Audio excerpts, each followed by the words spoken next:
Semifinal আগেই নিশ্চিত হয়ে গেছে দক্ষিণ আফ্রিকার। অপেক্ষা ছিল শুধু সেমিফাইনালের প্রতিপক্ষ নির্ধারণ করার। অন্যদিকে সুপার 8-এর 2 ম্যাচেই 250 রান হজম করা দলটা বিদায় নিয়েছিল আগেই। প্রোটিয়াদের বিপক্ষে মান সম্মান বাঁচানোর মূল লক্ষ্য ছিল সিকান্দার রাজাদের এমন ম্যাচে। তবে শেষ পর্যন্ত কেমন করলো জিম্বাবুয়ে, সেটা নিয়ে খুঁটিনাটি জেনে নেব প্রতিবেদনে।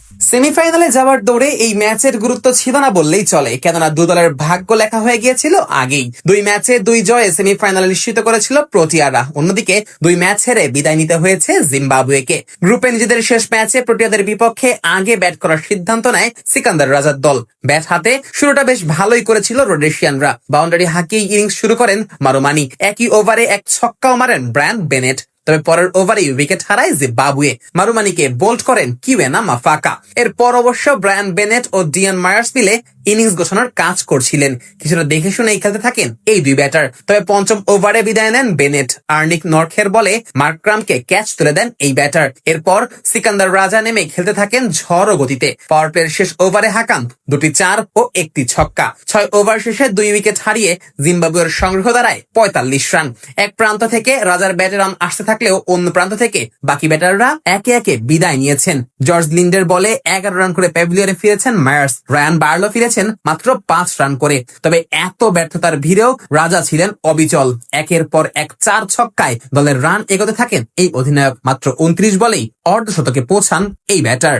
50 হাঁকানোর পরও রান করার গতি একটুও কমাননি রাজা। একের পর এক 4 ছক্কায় দলকে সম্মানজনক সংগ্রহ এনে দেওয়ার কাজটা করছিলেন এই ব্যাটার। তবে ইনিংসের 17তম ওভারে বিদায় নেন রাজা। মাফাকার বলে বড় শট খেলতে গিয়ে মিলারের হাতে ধরা পড়েন এই ব্যাটার। আউট হবার আগে তার ব্যাটে আসে 73 রান। 8টি 4 ও 4টি ছক্কায় সাজানো ইনিংসে রাজা বল খেলেছেন 43টি।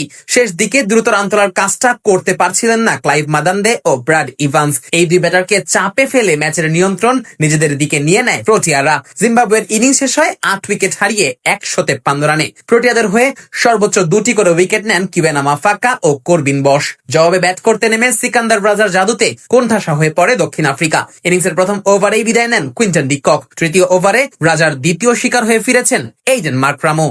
দ্রুতই 2 উইকেট হারানো দলের হাল ধরেন ডেওয়াল্ট ব্রেভিস ও রায়ান রিকেলটন। বিশেষ করে রিকেলটন খেলছিলেন বেশ ঝড়ো গতিতেই। পাওয়ার প্লেতেই ছক্কা হাঁকান মোট 4টি। তবে সেই পাওয়ার প্লেতেই বিদায় নিতে হয়েছে এই ব্যাটারকে। ইভান্সের বলে বার্লের হাতে ক্যাচ তুলে দেওয়ার আগে তার ব্যাটে আসে 31 রান। পাওয়ার প্লেতে প্রোটিয়াদের সংগ্রহ দাঁড়ায় 3 উইকেট হারিয়ে 43 রান। সেখান থেকে দলকে জয়ের বন্দরে নিয়ে যেতে থাকেন ব্রেভিস ও মিলার জুটি। 4 থেকে ছক্কায় বেশি রান তোলা এই জুটি মাত্র 25 বলেই তুলে ফেলে 50 রান। তবে এরই মাঝে মিলারকে বিদায় করেন মুজরাবানি আর ব্রেভিস শিকার হন সিকান্দার রাজার। তবে এরপর আর প্রোটিয়াদের সাথে পেরে ওঠেনি জিম্বাবুয়ে। জয় দিয়ে এই গ্রুপ চ্যাম্পিয়ন হয়ে সুপার 8 শেষ করলো এইডেন মার্করামের দল।